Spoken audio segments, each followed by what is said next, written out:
Halo semuanya, kami mahasiswa dari Universitas Muria Kudus, Fakultas Psikologi. Kami akan mempresentasikan hasil diskusi kami yang bertema motivasi belajar.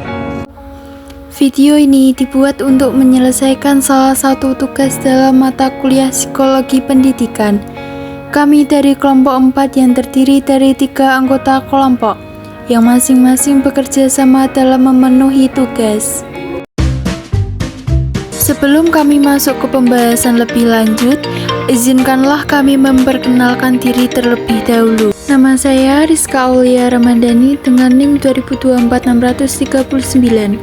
Halo, nama saya Vanessa Lichas Putri dengan NIM 2024-60056. Saya Ananda Mary Kastianingrum dengan NIM 2024-664. Kita akan memasuki materi yang pertama, yaitu pengertian malas belajar. Malas belajar adalah keadaan seseorang yang enggan, tidak bersemangat atau tidak berminat untuk melakukan aktivitas belajar. Dalam psikologi, malas belajar dipandang sebagai kebiasaan yang dipelajari dan dipengaruhi oleh kondisi lingkungan serta ketidakmampuan seseorang mengelola waktu dan disiplin diri. Yang kedua, ada faktor penyebab motivasi belajar. Yang pertama, ada faktor internal dari dalam diri kita sendiri. Yang pertama, ada kesehatan fisik, kurangnya nutrisi, kelelahan, sakit yang mengganggu konsentrasi. Terus yang kedua, ada psikis, rendahnya motivasi, kurangnya minat terhadap pelajaran, emosi negatif, dan kebiasaan belajar yang buruk. Terus ada yang ketiga, yaitu kecerdasan dan kebiasaan belajar, yakni pola belajar yang tidak teratur dan ketidakmampuan mengatur waktu. Yang kedua, ada faktor eksternal dari lingkungan. Yang pertama, ada keluarga, kurangnya perhatian dan dukungan dari orang tua. Yang kedua, ada lingkungan belajar, suasana yang ramai, fasilitas belajar yang tidak memadai. Terus ada yang ketiga, metode pengajaran, guru yang terlalu monoton dan menyampaikannya pelajaran terlalu tidak ada terlalu serius gitu loh. Terus ada yang keempat, pengaruh teknologi, yakni distraksi dari ponsel, media sosial, atau permainan digital. Selanjutnya adalah mencegah rasa malas dalam belajar. Yang pertama adalah mengurangi gangguan seperti ponsel dan media sosial agar bisa lebih konsentrasi. Yang kedua adalah memilih tempat yang nyaman seperti tempat yang tenang, bebas dari gangguan, seperti perpustakaan atau ruang khusus di rumah. Yang ketiga adalah menggunakan metode belajar yang cocok seperti gambar, video, atau praktik langsung. Yang keempat, memberikan reward untuk diri sendiri. Setelah mencapai target belajar, beri diri kamu seperti hadiah-hadiah kecil untuk memotivasi tambahan. Yang keempat adalah solusi mengatasi rasa malas dalam belajar. Memberikan siswa untuk mendorong siswa lebih bersemangat dalam proses pembelajaran. Caranya adalah yang pertama, memberikan nilai untuk mencerminkan pencapaian mereka. Tidak hanya tentang pengetahuan, tapi juga keterampilan dan sikap.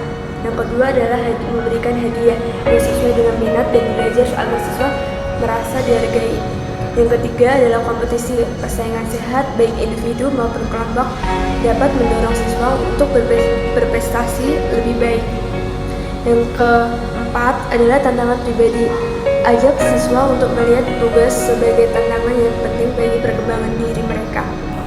Yang kelima adalah ulangan. Ulangan yang terjadwal dengan baik dapat memotivasi untuk belajar lebih giat.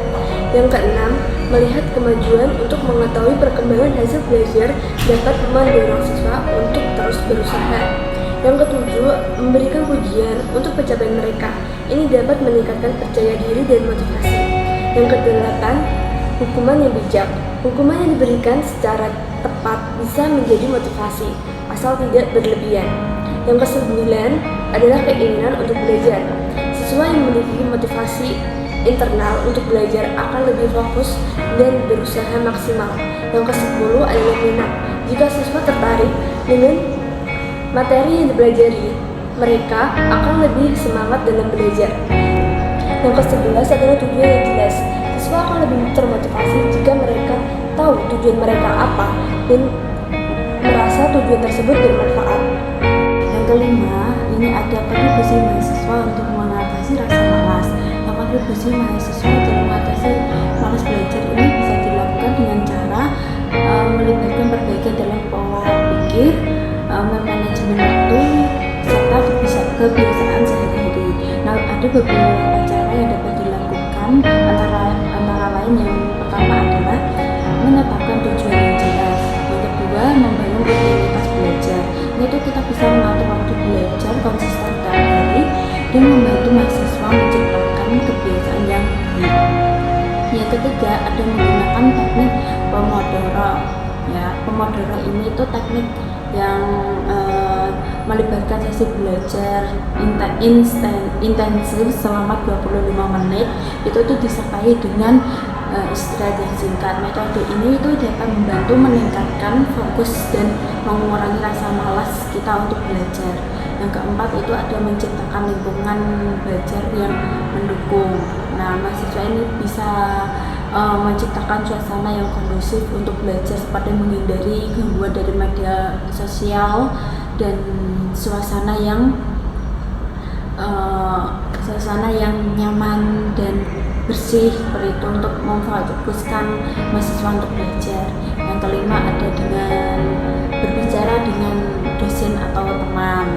Kita bisa berdiskusi tentang materi dengan teman atau dosen untuk memberikan perspektif baru dan meningkatkan pemahaman kita, sehingga mahasiswa merasa lebih tertarik dan termotivasi untuk belajar. Yang keenam ada menghargai proses belajar, mengubah pola pikir yang awalnya hanya menyelesaikan tugas menjadi proses belajar itu sendiri adalah langkah penting. Yang ketujuh ada menjaga kesehatan fisik dan mental ya. Menjaga fisik dan mental adalah salah satu hal yang sangat penting untuk kita lakukan ya. Yang terakhir ada kesimpulannya adalah motivasi belajar itu berperan penting dalam mengatasi rasa malas dan meningkatkan fokus selama proses pendidikan. Ada faktor internal dan eksternal. Motivasi bertindak sebagai energi pendorong untuk mencapai tujuan dan berkorelasi dengan hasil belajar yang lebih baik.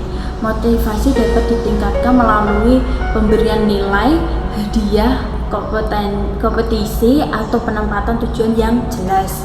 Kombinasi motivasi yang kuat. Sekian dari hasil diskusi kami, semoga bisa menambah wawasan dan pengetahuan untuk para pendengar. Terima kasih.